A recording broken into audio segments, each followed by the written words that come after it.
Hey guys नमस्कार। आप लोगों का टॉप 10 क्लासेस के प्यारे से यूट्यूब चैनल पर स्वागत है गाइस। आज की क्लास में हम लोग बात करने वाले कक्षा 10 की साइंस की एक प्यारे से पार्ट फिजिक्स की।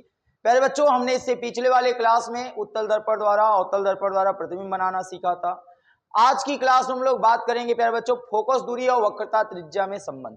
आज की क्लास में हम लोग डिस्कशन करने वाले मेरे प्यारे बच्चों फोकस दूरी और वक्रता त्रिज्या में संबंध, जो कि क्लास 10 के लिए मोस्ट इंपॉर्टेंट टॉपिक रहने वाला प्यारे बच्चों। यहां से आपके 1 नंबर 2 नंबर का न्यूमेरिकल श्योर है यार प्यारे बच्चों, गारंटी के साथ बोलता हूं यहां से क्वेश्चन आपके एग्जाम में आना ही आना है। तो प्यारे बच्चों, आज सूत्र कैसे उत्पत्ति होता है बिल्कुल आसान तरीके से सिखा के जाने वाले हैं। तो चलिए अंत तक आप अगर बने रह गए तो मुझे मेरा दावा है, आप लोगों के साथ मैं दावा करता हूं प्यारे बच्चों, वादा करता हूं कि आज की टॉपिक आपको बिल्कुल आसान और मक्खन हो जाने वाला है। तो ये क्लास को स्टार्ट कर लेते भाई। स्टार्ट करने से पहले आप चैनल पे नए आए होंगे तो चैनल को सब्सक्राइब करके बेल आइकन को प्रेस कर लीजिएगा ताकि आने वाली वीडियो का नोटिफिकेशन मिलता रहे मेरे पास। तो भैया आज की जो टॉपिक है वो अवतल दर्पण और उत्तल दर्पण दोनों दर्पण के लिए बात करने वाले। अगर आपके मन में क्वेश्चन चल रहा होगा कि सर हमने तो पढ़ा है कि भाई दोनों के लिए संबंध एक ही होता है, भाई संबंध एक ही होता है, उसका हम उत्पत्ति दोनों के लिए समझने वाले, अवतल के लिए भी समझेंगे और उत्तल के लिए भी समझेंगे। तो सबसे पहले अगर मैं बता दूं भाई कि जो फोकस दूरी और वक्रता त्रिज्या में क्या संबंध होता है। किसी भी गोली दर्पण की फोकस दूरी वक्रता त्रिज्या की क्या होती है, आधी होती है। इस बात को दिमाग में रखना। क्या होता है प्यारे बच्चों, अगर मैं बात करूं कि किसी भी गोली दर्पण की, चाहे वो अवतल की हो चाहे उत्तल की हो, क्योंकि अवतल और उत्तल दोनों ही गोली दर्पण है प्यारे बच्चों, तो किसी भी गोली दर्पण, ये बात याद रखना, गोलीय दर्पण की फोकस दूरी, किसकी प्यारे बच्चों, गोलीय दर्पण की फोकस दूरी, गोलीय दर्पण की फोकस दूरी, गोली दर्पण की फोकस दूरी वक्रता त्रिज्या की क्या होती है, आधी होती है। फोकस दूरी किसके आधी होती है, वक्रता त्रिज्या के आधी होती है। किसके आधी होती है प्यारे बच्चों, वक्रता त्रिज्या के आधी होती है, के आधी। अगर फोकस दूरी वक्रता त्रिज्या 40 है तो फोकस दूरी 20 होगा, वक्रता त्रिज्या 30 है तो फोकस दूरी 15 होगा, वक्रता त्रिज्या 60 है तो फोकस दूरी जो है 30 होगा। तो प्यारे बच्चों, जितना वक्रता त्रिज्या रहेगा उसकी आधी ही फोकस दूरी होगी, बस यही याद रखना है। तो वक्रता त्रिज्या की क्या होती है, आधी होती है।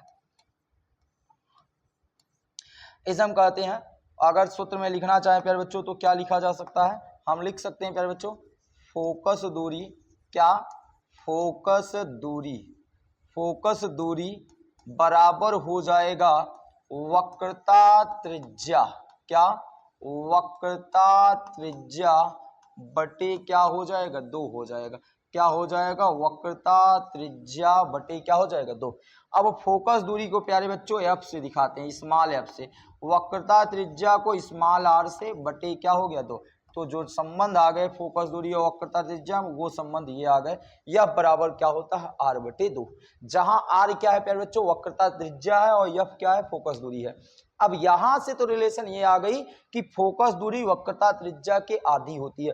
अगर हम यहीं से एक रिलेशन और निकालें कि वक्रता त्रिज्या फोकस दूरी के क्या होती है, तो 2 का गुना यहां हो जाएगा, तो वक्रता त्रिज्या फोकस दूरी की क्या होती है, दोगुनी होती है। तो यहां लिख सकते हैं या वक्रता त्रिज्या, क्या, या वक्रता त्रिज्या फोकस दूरी के, देखिएगा, फोकस दूरी के दोगुनी होती है। क्या होती है, फोकस दूरी के दोगुनी होती है। यहां लिख दे रहा हूं, 2 गुनी होती है। ये दोनों पॉइंट आप याद रखिएगा, 2 गुनी होती है। चाहे हम फोकस दूरी की बात कर लें चाहे वक्रता त्रिज्या की बात कर लें, फोकस दूरी वक्रता त्रिज्या के 2 गुनी होती है, या वक्रता त्रिज्या जो होता है वो फोकस दूरी के क्या होता है, दोगुना होता है। ये रिलेशन आ गया। देखो भैया, यहाँ फोकस दूरी वक्रता त्रिज्या का आधा है, यहाँ वक्रता त्रिज्या फोकस दूरी की क्या, दोगुनी, एक दूसरे के रिलेशन हो गए। अब प्यारे बच्चों, ये रिलेशन आता कैसे है, ये रिलेशन आता कैसे, उसकी बात करते हैं यार, कैसे आया है। बिल्कुल 2-3 तरीके से आपको बताया जा सकता है, पर हमने आपके लिए सबसे आसान तरीका सेलेक्ट किया है प्यारे बच्चों, कि उस तरीके से बताऊंगा कि आपको आ जाए। चलिए, तो अब बात करते हैं अवतल दर्पण के लिए। सबसे पहले शुरुआत करेंगे प्यारे बच्चों अवतल दर्पण के लिए। किसके लिए, सबसे पहले हम यहाँ बात कर रहे हैं किसके लिए, अवतल दर्पण के लिए। तो प्यारे बच्चों, यहाँ हमारा पहला काम है कि भैया हम किसके लिए निकाल रहे हैं, वो बना देते हैं। अवतल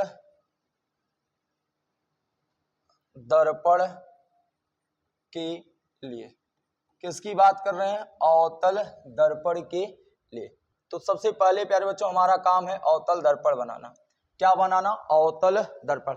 अब अगर आपको याद होगा, जो बाहर से पॉलिश किया जाता है और अंदर से जिसका परावर्तक पृष्ठ अंदर की तरफ हो, उसी दर्पण को हम क्या कहते हैं, अवतल दर्पण का नाम देते हैं। तो यहाँ सबसे पहले हम क्या बनाएंगे, अवतल दर्पण बनाएंगे। क्या बनाएंगे भाई, अवतल दर्पण बनाएंगे। तो चलो अवतल दर्पण बना लेते हैं। तो देखना अवतल दर्पण क्या होता है, ध्यान से देखिएगा मेरे प्यारे बच्चों। आपको एक को ऐसे कर्व रूपी लाइन बना लेनी है, एक कर्व नुमा लाइन बना लेना है प्यारे बच्चों। फिर उसके बाद इसके एक बाहर वाले भाग को क्या कर देना है, पॉलिश कर देना। बाहर वाले भाग को क्या कर देना है, पेंट कर देना है, या बाहर वाले भाग को हम क्या कर देते हैं, कलई कर देते हैं। अब ये जो दर्पण बन रहा है, इस वाले दर्पण का नाम होता है अवतल दर्पण। इस वाले दर्पण का नाम अवतल दर्पण। फिर प्यारे बच्चों एक लाइन सीधी खींचते हैं, जिसे हम कहते हैं मुख्य अक्ष, जिसे हम क्या नाम देते हैं, मुख्य अक्ष। प्यारे बच्चों ये जो सीधी लाइन हमने खींचा है, ये सीधी लाइन क्या कहलाती है, मुख्य अक्ष कहलाती है। ठीक, यहाँ ये जो सीधी लाइन है ये मुख्य अक्ष कहलाती है। फिर उसके बाद अगर मैं आपको बात करूं कि यहाँ जो होता है दर्पण का ध्रुव होता है प्यारे बच्चों, यहाँ जो है दर्पण का ध्रुव होता है। ठीक, अब उसके बाद यहाँ जो पॉइंट होता है उसे दर्पण का मुख्य फोकस कहते हैं। क्या कहते हैं, दर्पण का मुख्य फोकस। और यहाँ जो पॉइंट होता है उसे दर्पण का क्या कहते हैं, वक्रता केंद्र कहते हैं। बोलो बात यहाँ तक क्लियर है, यहाँ तक कोई समस्या। ये अवतल दर्पण हो गया, इसका ध्रुव हो गया, ये मुख्य फोकस हो गई, ये वक्रता केंद्र हो गई।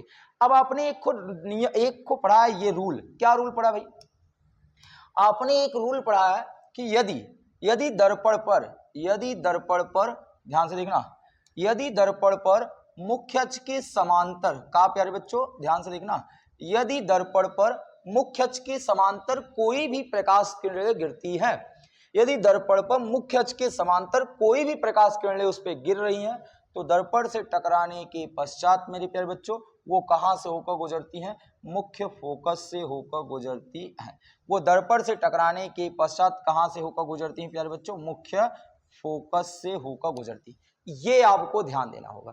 हमने क्या बताया, हमने ये पहला रूल पढ़ा था प्रतिबिंब बनाने में कि जब दर्पण पे मुख्य अक्ष के समांतर कोई भी प्रकाश किरणें उस पर गिरेंगी तो जब लौटने लगेंगी तो मुख्य फोकस से होकर जाएंगी। इतनी बातें क्लियर हो गई प्यारे बच्चों। अब ये जिस पॉइंट से टकराई है उस पॉइंट का नाम यम है। ठीक, अब इस पॉइंट पर हम एक अभिलंब खींचते हैं। अब आपको पता होना चाहिए प्यारे बच्चों कि अभिलंब खींचने के लिए वक्रता केंद्र या केंद्र से होकर गुजरना पड़ता है। तो प्यारे बच्चों अब हमने केंद्र से एक लंब खींचा, केंद्र से क्या खींचा, एक को लंब खींचा। अब जो लंब खींच रहे हैं उसको ध्यान देना, केंद्र से हमने क्या खींचा, एक को लंब खींचा जो कि बिंदु यम पर जाकर मिल रही है। ये देखिए एक हमने लंब खींच दिया प्यारे बच्चों जो कि बिंदु एम पे जाके क्या कर रही थी, मिल रही थी। कहां पर मिल रही थी प्यारे बच्चों, बिंदु यम पर। कहां पर जाके मिल रही थी भाई, बिंदु यम पर मिल रही थी। ये हो गया अभिलंब। उसके बाद बिंदु यम से एक लंब और खींचा, बिंदु यम से मेरे प्यारे बच्चों एक लंब और खींचा जो कि यन पे आके मिल रही थी, मुख्य अक्ष पर स्थित कोई बिंदु यन पे मिल रही थी। अगर आपको यहां तक कोई बातें, कोई दिक्कतें नहीं है, आपको अभी रचना आपने क्या किया, सबसे पहले जो रचना आपने किया है वो आप जरूर लिख देंगे। वो पॉइंट तो आप भूलोगे नहीं। प्रकाश, जैसे ही प्रकाश स्टार्ट होता है प्यारे बच्चों तो जो चीजें आप रचना करते हो वो चीज आप वहां लिखना चाहिए। तो सबसे पहले हमने क्या खींचा, सी और यम, सीएम व यम यन। देखो सीएम, सी से यम और यम यन, एक लंब खींचा। बस रचना में यही हमने किया है कि लंब खींचा है या अभिलंब खींचा है। ठीक, ये रचना कर दिया बस। उसके बाद आगे बढ़ते हैं, उसके बाद हम बढ़ते हैं प्यारे बच्चों। ध्यान से देखिएगा, एक एक लाइन आपको अगर न समझा दिया ना तो आप कहिएगा कि हाँ सर जो बोले थे आप वो किए नहीं। एक एक लाइन समझाऊंगा पूरा आगे। अब देखिएगा यहां पे प्यारे बच्चों कुछ एंगल बना है, कुछ आपको एंगल दिखाई पड़ रहा होगा। अब वो जो एंगल है वो एंगल क्लियर कर लो, पहले एंगल क्लियर कर लो। अब आप जानते हो आपतित किरण और अभिलंब के बीच बना कोण आपतन कोण कहलाता है। अगर ये आपतन कोण प्यारे बच्चों थीटा हो जाए, बोलिएगा आपतन कोण थीटा हो जाए तो परावर्तन कोण भी क्या होता है, थीटा होता है, क्योंकि आपको पता है आपतन कोण परावर्तन कोण के सदैव क्या होता है, बराबर होता है। तो प्यारे बच्चों ये थीटा है तो ये भी थीटा होगा, ये बिल्कुल क्लियर है। ये कोण हमने आपतन कोण थीटा माना तो परावर्तन कोण भी थीटा हो जाएगा। अब मुझे प्यारे बच्चों केवल आप ये बताओ, अगर मैं कुछ देर के लिए ये चीज मिटा देता हूं, जो चीजें अभी परावर्तन कोण दिखाया था ना उसको हटा देता हूं, अब केवल मुझे आप ये बताओ, अगर ये थीटा है तो क्या यहां थीटा नहीं लिखा जा सकता? बिल्कुल लिख सकते हैं। क्यों? क्योंकि हमको पता है प्यारे बच्चों कि दो समांतर रेखाओं के बीच एक तिर्यक रेखा खींची जाए तो जो यहां कोण बनता है वही सेम टू डिट्टो कोण यहां बनता है। इसे कोण कहते हैं एकांतर कोण। इसे हम क्या कहते हैं प्यारे बच्चों? एकांतर अंतः कोण कहते हैं। कौन सा कोण कहते हैं भैया? एकांतर अंतः कोण। अगर भैया इनकी भी वैल्यू 50 है तो बिना कहे हम कहेंगे कि ये भी 50 होगा। अगर ये 40 होता है तो ये भी क्या होगा? 40 होगा। तो समझ पाए एकांतर अंतः कोण। तो सेम बाबू यही रूल यहां लगा है। ये अगर एक थीटा है तो ये भी थीटा होगा, क्योंकि ये एकांतर कोण है तो ये भी एकांतर। समझ पाए? अच्छा चलो भैया, इतना तो समझ में आ गया बाबू लोग को। आ जाओ आगे बात करते हैं। अब आगे क्या बात करते हैं भैया, देखना। अब ये कोण थीटा है तो ये कोण भी थीटा होगा, क्योंकि परावर्तन का रूल कहता है कि आपतन जितना रही उतना ही परावर्तन हुई। ठीक है भैया, कोई बात नहीं, आपकी बात मान लेते हैं। आ जाओ। अब अगर मैंने कहा टोटल, प्यारे बच्चों टोटल की बात मैंने की कि यहां से लेकर यहां तक का टोटल कोण अगर प्यारे बच्चों 2 थीटा है, ध्यान से देखना। आप कहोगे सर 2 थीटा अपने मन से आप कहां मान लिए?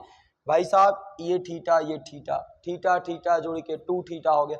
अगर टोटल कोण यहां से 2 थीटा है तो क्या ये 2 थीटा यहां एकांतर अंतः कोण का काम नहीं करेगा? करेगा।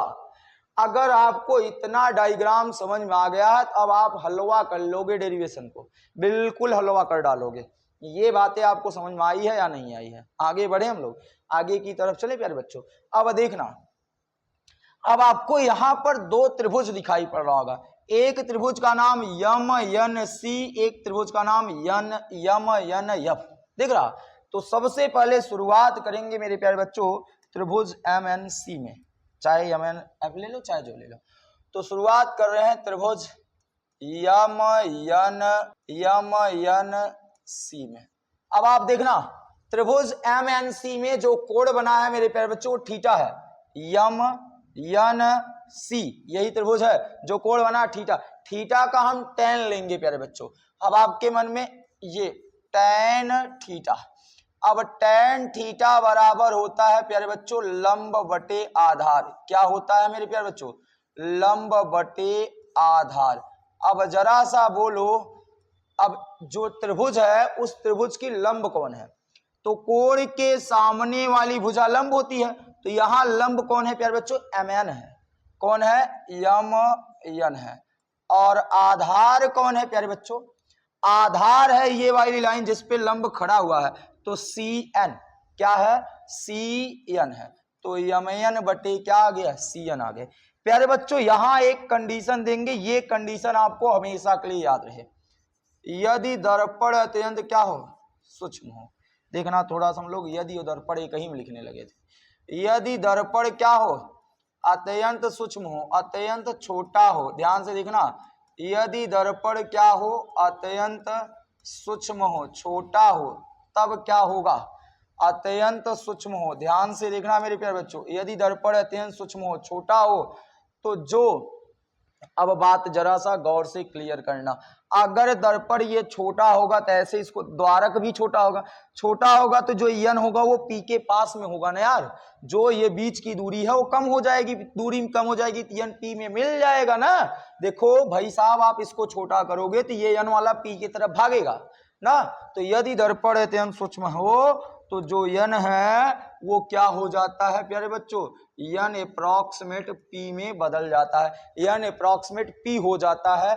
और जो ये tan थीटा है प्यारे बच्चों, जो tan थीटा है वो भी क्या हो जाता है? सिंगल थीटा हो जाता है। क्यों थीटा हो जाता है प्यारे बच्चों? जब आप इसे बड़ी क्लास में आओगे तब आपको वहां समझ में आएगा, क्लास ले अभी फिलहाल यहाँ समझा रहा हूँ। देखना क्या होता है, जब आप इसको दबाओगे, जब इसको छोटा करोगे, छोटा करने से इस त्रिभुज की जो भुजा है, ये जो लंब है वो भी कम होगी। तो जब लंब कम होगा तो प्यारे बच्चों ये कोण कम हो जाएगा, और जब कोण कम हो जाएगा तो इतना कम हो जाएगा कि वहां आपको लंब और आधार का अनुपात नहीं मिलेगा, तो tan थीटा किस में बदल जाएगा? Normal as a theta. ठीक प्यारे बच्चों, तो अब ध्यान देखना, अब जहां tan थीटा है वहां हमें क्या रख लेना? थीटा रख लेना। जहां tan थीटा वहां थीटा रखना है, जहां n है वहां क्या रख लेना है? p रख लेना है। तो mp बटे क्या आ गए? cp। समीकरण नंबर क्या आ गया? 1। फिर से, जहां tan थीटा वहां थीटा, जहां n है वहां p, जहां n है वहां p। ठीक, बस ये आ गए। अब सेम इसी प्रकार मेरे प्यारे बच्चों दूसरा वाला त्रिभुज उठाओगे। दूसरा वाला त्रिभुज एम एन एफ, त्रिभुज एम एन एफ में। ठीक, अब त्रिभुज एम एन एफ में क्या है भाई साहब? त्रिभुज एम एन एफ में जो कोण है वो 2 थीटा है। तो जो tan है वो क्या होगा इस बार? tan 2 थीटा बराबर लंब बटे आधार। लंब कौन है यहाँ? यमयन है प्यारे बच्चों, सूत्र में नहीं लिखा, यमयन है, बटे आधार इस बार यफयन हो जाएगा। देखिएगा फिर से भाई साहब, tan 2 थीटा, यम यन यफ में tan 2 थीटा लंब, लंब यमयन है, आधार कौन है? यफयन है। फिर से, चूंकि दर्पण अत्यंत क्या है? सूक्ष्म है। ये कंडीशन हम लोग ऊपर दे चुके हैं, ये भाई कंडीशन हम लोग ऊपर दे चुके हैं कि चूंकि दर्पण क्या है? अत्यंत सूक्ष्म है। दर्पण क्या है? अत्यंत छोटा है। ध्यान से देखिएगा, दर्पण क्या है? अत्यंत सूक्ष्म है। अच्छा, जब दर्पण अत्यंत सूक्ष्म है तो जो tan 2 थीटा है वो 2 थीटा हो जाएगा, और जो n है वो क्या हो जाएगा? p हो जाएगा। पहले ही हम लोगों ने मान लिया कि दर्पण छोटा है, तो दर्पण छोटा तो n p में हो जाएगा, और ये जो tan 2 थीटा वो क्या हो जाएगा? 2 थीटा हो जाएगा। क्या यहां तक बातें क्लियर हो रही हैं? तो प्यारे बच्चों, जहां tan 2 थीटा है वहां 2 थीटा पुट करेंगे, जहां n है वहां p पुट करेंगे। तो आओ आगे बढ़ते हैं। आगे कुछ ही लाइन और बची है मेरे प्यारे बच्चों, बस और कुछ नहीं है। अब आप ध्यान से देखिएगा, या तो हम क्या करते हैं कि भाई ये वाला पेज अगले पेज में समझते हैं। ध्यान से देखिएगा, अगले वाले पेज में या तो कुछ और किया जा सकता है भाई साहब, इसको थोड़ा सा हम लोग छोटा कर। क्या लिखे थे? tan 2 थीटा बराबर यमन बटे एफएन। जहां tan 2 थीटा है वहां 2 थीटा हो जाएगा, और जहां n है वहां क्या हो जाएगा? p हो जाएगा। तो देखना, तो हमारे पास समीकरण क्या मिलके बनने वाली है भैया? जहां tan 2 थीटा है वहां पर क्या रखने वाले हैं? 2 थीटा। जहां यम यन था वहां p होता, और जहां यफ यन था वहां यफ p होता। समीकरण नंबर क्या बन गए? 2 बन गए। बन गया भैया। जरा सब समीकरण 1 को देख लो। समीकरण 1 में आपने थीटा का मान निकाला है mp बटे cp, तो यही थीटा का मान समीकरण 2 में रखेंगे। देखना, तो यहां थीटा है तो लिख रहे हैं समीकरण 1 से। कहां से? समीकरण 1 से थीटा का मान, किसका मान? थीटा का मान समीकरण 2 में रखने पर, समीकरण 2 में रखने पर भैया एक बार ध्यान से समझ लो, समीकरण 2 का है यही है ना?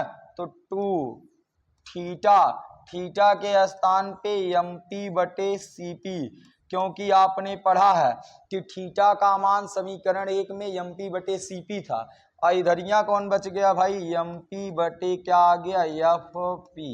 अब देखना, mp से mp क्या हो जाएगा? कैंसिल। 2 बटे कितना आ गया? cp, और इधर आ गए 1 बटे fp। अब लास्ट काम, केवल वैल्यू पुट करना है।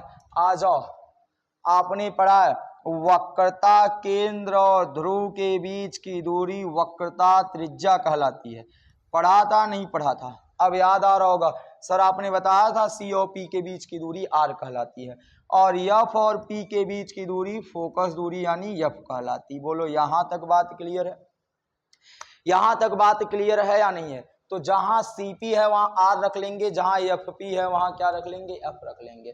तो प्यारे बच्चों अब यहां रख देते हैं। हम जान चुके हैं हम लोगों ने कि भैया जो CP है, जो CP है वो R के बराबर है और जो एफ पी है वो एफ के बराबर है। तो ये वाली वैल्यू यहाँ पुट कर लो। तो 2 बटे जो सी पी है, देखना प्यारे बच्चों, जो 2 बटे सी पी है वहाँ 2 बटे क्या हो जाएगा, आर हो जाएगा, और यहाँ 1 बटे क्या आ जाएगी। अब देखना क्रॉस मल्टीप्लाई, तो आर का गुना जब 1 से करोगे मेरे प्यारे बच्चों तो आर बराबर आप पाओगे 2f। यहाँ इस वाले इससे ये क्लियर हो रहा है प्यारे बच्चों, इससे यह क्लियर हो रहा है कि वक्रता त्रिज्या फोकस दूरी के दोगुनी होती, ये भी बात मैंने किया था। अब इनका गुणा इनसे किए थे ना, अब आप क्या कर रहे हो भाई, 2 इधर गुणा में है, इधर आ गए भाग में, तो इसी को आप क्या कह सकते हो, आर बटे क्या हो जाएगा 2 बराबर यफ। तो प्यारे बच्चों फोकस दूरी जो होती है वो वक्रता त्रिज्या के आधी होती है। ये जो चीज आप वहां पढ़ रहे थे देख लिए, सिद्ध कर लिए कि भैया फोकस दूरी वक्रता त्रिज्या के क्या होती, आधी होती है, या वक्रता त्रिज्या फोकस दूरी के क्या होती, दोगुनी होती। इस प्रकार हम इस निगमन को, इस सूत्र को प्राप्त करने। प्यारे बच्चों ये क्लास 10 वाले के लिए नहीं 12 वाले के लिए भी इंपॉर्टेंट है। देखना आप सबसे पहले पेज पे चलोगे तो पहले पेज पे अवतल दर्पण के लिए संबंध निकालना था, अब उत्तल दर्पण के लिए निकालना है। उत्तल दर्पण के लिए भी सेम यही प्रोसेस रहेगा, केवल उसका डायग्राम बदल जाएगा मेरे प्यारे बच्चों, बस और कुछ नहीं है। तो हम डायग्राम बना देते हैं, देखते हैं। अब देखिएगा यहाँ आपने पढ़ा था कि गोली दर्पण की फोकस दूरी वक्रता त्रिज्या की आधी होती है और वक्रता त्रिज्या फोकस दूरी की दुगुनी होती है। यह बराबर आर बटे 2, आर बराबर 2f। ये दोनों रिलेशन आप देखो इस वाले पेज में पाए हो या नहीं पाए, पाए हो ना। तो ये था प्यारे बच्चों अवतल दर्पण। अभी तक हमें उम्मीद है कि आपको कहीं पर भी कोई भी दिक्कतें नहीं आई होगी प्यारे बच्चों। यदि कहीं पर कोई चीजें नहीं समझ में आता तो आप वीडियो को फिर से जरा सा रिपीट करके देख लीजिएगा। तब भी नहीं आता मेरे प्यारे बच्चों, तब आप कमेंट बॉक्स में कमेंट कीजिएगा सर मुझे ये टॉपिक नहीं क्लियर हुआ, तो मैं पक्का आपको बताऊंगा कहाँ से नहीं आया प्यारे बच्चों। और अगर क्लास आ रहा है तो आप बच्चों के पास, अपने फ्रेंड के पास, अपने मित्र के पास जरूर शेयर करिएगा, ठीक।